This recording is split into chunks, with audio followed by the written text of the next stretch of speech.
all, I'd call this a happy ending. What really stands out is that Jim has a set of genes that... He's flawless in hindsight. Hey, have you ever tried to tell a story in English, but your ideas come out in little pieces? Not smooth, not connected? I know the feeling. Many learners only use basic words like and, but, and so. But these don't really help your story flow or sound natural. Today, I'll show you some expressions that follow the natural order of story. And remember, I'm so learning English, so I understand all your challenges. Let's learn together. Welcome back. Today we'll learn simple, natural way to tell a story. We'll follow a clear process. Start the idea, give a background, highlight a moment, reflect, share a lesson, and finish smoothly. Let's go.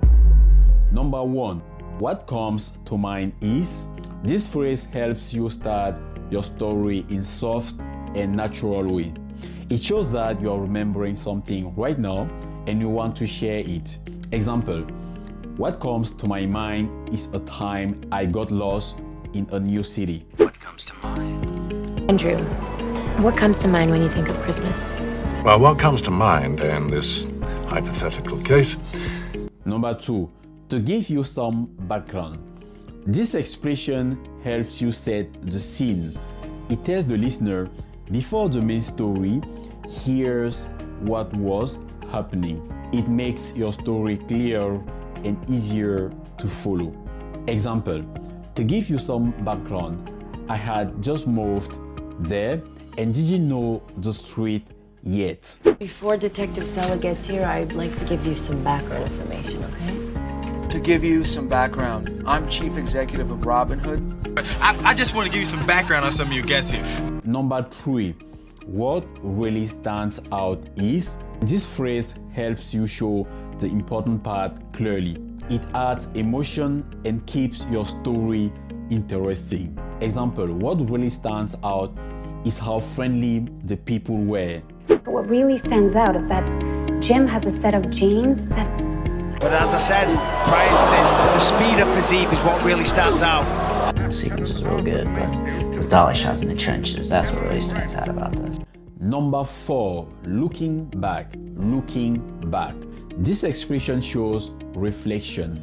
It means you're thinking about the experience after some time, and it gives your story deep and shows what you learned. Example, looking back, getting lost helped me learn the city faster. Yeah, looking back, I maybe should have said something, told her I wasn't really a nipple. Detective. We were saying. Yeah, and it's just, I always thought it was like ironic looking back, but like... I was looking back. Number 5, in hindsight. In hindsight. This is similar to looking back, but a little bit stronger. And it means you now understand what you should have done. And it feels honest and very natural in real life. Example, in hindsight, I should have saved the map on my phone. He's flawless in hindsight.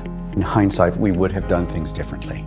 In hindsight, I probably could not have picked a worse way to be honest with Mary Elizabeth. Number 6, all in all. All in all. All in all. All in all. All in all.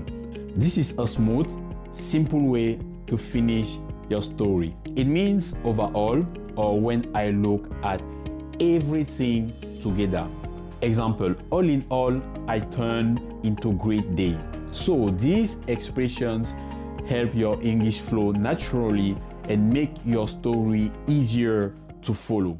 All in all, I'd call this a happy ending. So all in all, I have the feeling, all in all. And remember, I'm still learning English, so take your time and practice these expressions slowly.